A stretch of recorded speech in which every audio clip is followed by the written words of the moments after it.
अर्को नयाँ एपिसोडमा स्वागत छ। मेरो पछिल्लो भिडियोहरू तपाईँहरूले मन पराइदिनु भएको छ, त्यसमा म एकदम धेरै थ्याङ्कफुल छु। अनि आज चाहिँ म यो भिडियो किन लिएर आएको भन्दाखेरि तपाईँहरूलाई मेरो थम्बनेल र टाइटल हेरेर थोरै थाहा पनि भइसक्यो होला। हाम्रो स्निकर जोन यो तलको फर्स्ट फ्लोर त भइहाल्यो। अब यहाँनिर फुट्दैछ क्या हाम्रो, यहाँनिर फुटाएर एउटा ढोका जस्तो निस्किन्छ।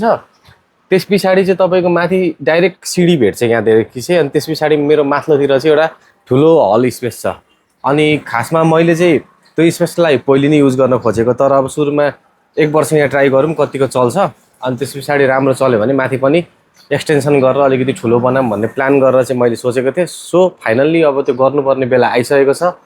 अनि म तपाईँहरूलाई युट्युबमा चाहिँ एपिसोड वाइज गर्दै माथि कति काम हुन्छ, कसरी गर्छु, डेकोरेसन कस्तो हुन्छ र फाइनल डेसम्म कम्प्लिट हुन्जेलसम्म चाहिँ म सबै भिडियो तपाईँहरूले यही भ्लग मार्फत नै देखाउने छु। र तपाईँहरू जति पनि स्निकर जोन फ्यामिलीमा जोडिएर बस्नु भएको छ, हामीलाई माया गर्नुहुने सबैजनाले भिडियो हेरिदिनु होला स्किप नगरिकन। हाम्रो च्यानललाई सब्सक्राइब गर्नु भएको छैन भने सब्सक्राइब गरिदिनु होला, किनभने सब्सक्राइबरहरूलाई चाहिँ अलिकति विशेष छुट दिइरहेको छौँ हामीले। अरू बेला अरू कस्टमर भन्दाखेरि चाहिँ युट्युबको सब्सक्राइबरलाई अलिक सस्तो पर्छ।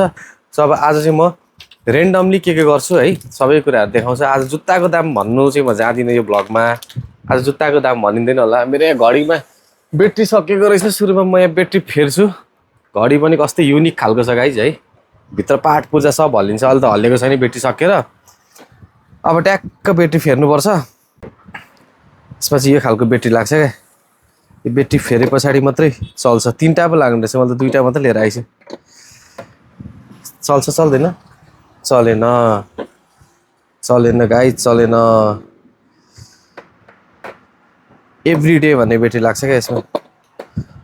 चल्यो त? चल्यो। हो यसरी चल्छ क्या यो घडी चाहिँ, दामी खालको छ यो घडी। सायद पछि चाहिँ माथि नै जान्छ होला, माथि चाहिँ अलिक खत्रै बनाउने प्लान गरेको हो मैले। तलको यो स्टोर त तपाईँहरूले देखि नै राख्नुभएको होला। हामीले थोरै हिजो यसलाई हल्का मोडिफाई पनि गऱ्यौँ। खोइ म मोबाइलबाटै देखाइदिन्छु। यहाँ चाहिँ तपाईँको बिचमा स्पेसहरू थियो अलिक ठुलो, यहाँनिर स्पेस ग्याप खाइरहेको थियो क्या। त्यो हामीले अफर बोर्डको सामान राखेको थियौँ। मैले चाहिँ दोकानलाई तलकोलाई खुल्ला पहिली जस्तो थियो स्निकर जोन त्यस्तै बनाएको छ। यो गाइजहरूलाई मैले चित्र बनाउनु बोलाएको, आधी आर्ट गरेर छोडेर गइदियो क्या यिनीहरूले पनि। कस्तो फटाएर रहेछ यार, घाम लाग्छ भनेर यसरी पर्दाले छेप्नुपर्छ। अनि यहाँनिर पनि सबै फुलफिल भइसकेको छ सुजहरू। अब तलको स्निकर जोन चाहिँ यो हो, लोकेसन यही भइहाल्यो। अनि अब तपाईँहरूले सिधै यताबाट आउँदाखेरि चाहिँ उता पर चाहिँ ट्याक्क ढोका देख्न सक्नुहुन्छ।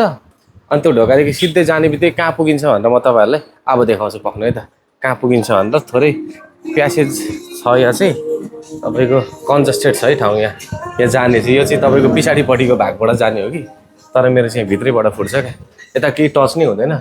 यहाँनिरबाट ढोका फुत्तै निस्किन्छ अहिलेको स्निकर जोनको। अनि तपाईँको यहाँदेखि सर जाने है, यहाँदेखि गइन्छ। योहरू सबै इन्टेरियरहरू अलिक मजाले बन्छ। अहिले त अलिकति गोदाम जस्तो थियो होला चाहिँ त्यही तरिकाले नै रफली युज गरेर आएको हो। अनि त्यस पछाडि पुग्छ यहाँ हाम्रो मेन हल भनेको चाहिँ यो चाहिँ तपाईँको मेरो फर्स्ट फ्लोरको हल है। पहिले चाहिँ यहाँ मेरो स्टोर थियो, गोदाम थियो, वेयर हाउस भनौँ न। अनि त्यस पछाडि अब चाहिँ यहाँ थोरै इन्टेरियरको काम हुन्छ, सरसफाइ, डेकोरेसन, इच एन्ड एभ्रिथिङ गरेर चाहिँ अझै धेरै सुजहरूको भेराइटीहरू प्लस गरेर। अब धरानभरि मात्रै बेच्ने टार्गेट छैन नि त, नेपालभरि बेच्ने टार्गेट छ। त्यही भएर सुजहरूको भेराइटी धेरै प्लस गर्नुपर्ने छ। स्पेस यही नै हो। अब यहाँ म डे 1 डे 2 गर्दै डेकोरेसन डे 1 डेकोरेसन डे 2 सबै देखाउँछु। यो यति यो स्पेस छ नि, यहाँ चाहिँ मेरो बिचमा पार्टिसन हुन्छ। यहाँ पार्टिसन हुन्छ अनि यहाँ चाहिँ गोदाम बन्छ। यहाँ चाहिँ सानो गोदाम बन्छ, भित्र सुजहरूको साइज राख्ने। अनि बाँकी यो रिमाइनिङ स्पेस देखिराख्नु भएको छ नि सबै ठुलो चाहिँ मोबाइलले कब्जै गर्न सकेको छैन। यो तपाईँको वारपार सुज डिस्प्ले हुन्छ। यता त्यहाँ पनि केही बन्छ, त्यहाँ पनि सुज डिस्प्ले हुन्छ, त्यहाँ पनि सुज डिस्प्ले हुन्छ, यता पनि सुज डिस्प्ले हुन्छ। अनि मेबी तपाईँको काउन्टर चाहिँ यता बन्छ होला, काउन्टर यहाँ बन्छ होला सायद। मेबी यो एरियामा थोरै म्यानेजमेन्ट हुन्छ र काउन्टर यो एरियामा बन्छ। अब अहिले चाहिँ यसो लेआउट मात्रै हेरेर आएको मैले, किनभने फाइनल्ली यो सबै सके पछाडि मात्र एक खालको फाइनल लुक्स आउँछ।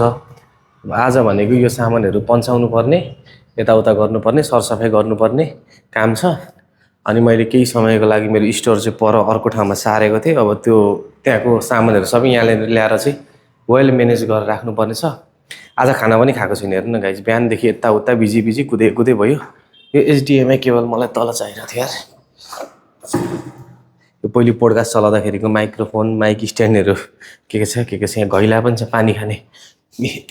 यसमा पानी खान्थेँ पहिले म अर्ग्यानिक हुन्छ भनेर, रहर लाग्दा त गाइज के गरियो नि अब कुरै नगरौँ न। अब म खाना खान जान्छु, आज खानै खाएको छैन, 1 बजिसक्यो। आज एकजना स्टाफको छुट्टी छ, एकजना मात्रै स्टाफ छ, सो केही भ्याएकै छैन गाइज, गाह्रो छ गाह्रो।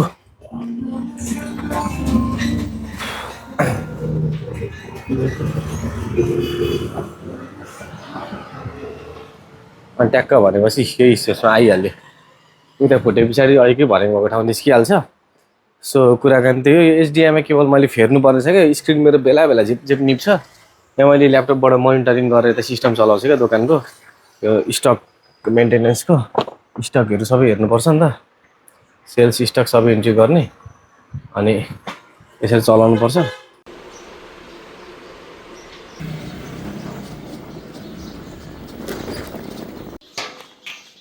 आइज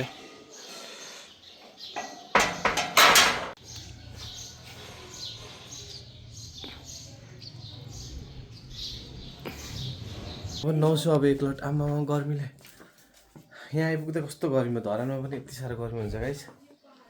अब नौसु फ्रेस हुन्छु, खाना खान्छु, त्यस पछाडि स्टोर जाने, अनि त्यहाँको हल्का नयाँ डेकोरेसनको हल्का लेआउटहरू हेर्ने। टुङ आमा राम्रै भएछ त नुहाएर।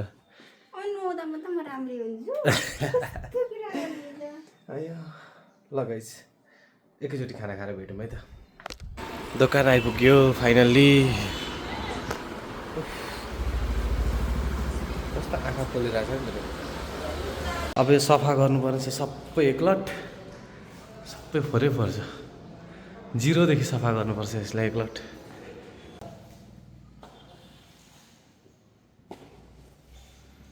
हाम्रो चाहिँ आज सरसफाइको काम हुँदैछ, देख्न सक्नुहुन्छ पुरै पसिना आइरहेको छ क्या। त्यो कहिले काम गर्ने मान्छे एकैचोटि काम गरेर पुरै पसिना आउँदैछ। कस्तो देखिँदैछ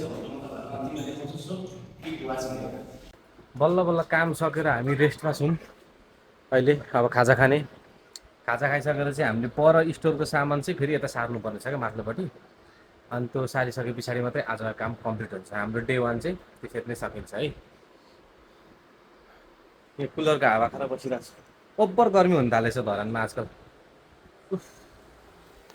सफा गरिसक्यो फाइनल्ली। अहिलेको फोहोरी ठाउँ यत्तिकोसम्म बनायो है गाइस सफा गरेर। ल मजाले देख्न सक्नुहुन्छ।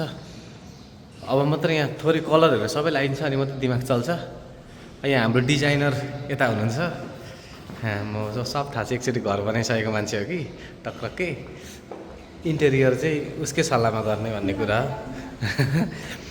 अनि तपाईँको अब के छ भने यहाँनिर आवाज पुरा गुन्जिरहेको होला है मेरो। अब हामी कलरको काममा अगाडि बढ्छौँ है, त्यस पछाडि हामी भोलिको भ्लगमा भेट्छौँ। एकैचोटि भोलिकै भ्लगमा भेटौँ होला है। By by, have a good day.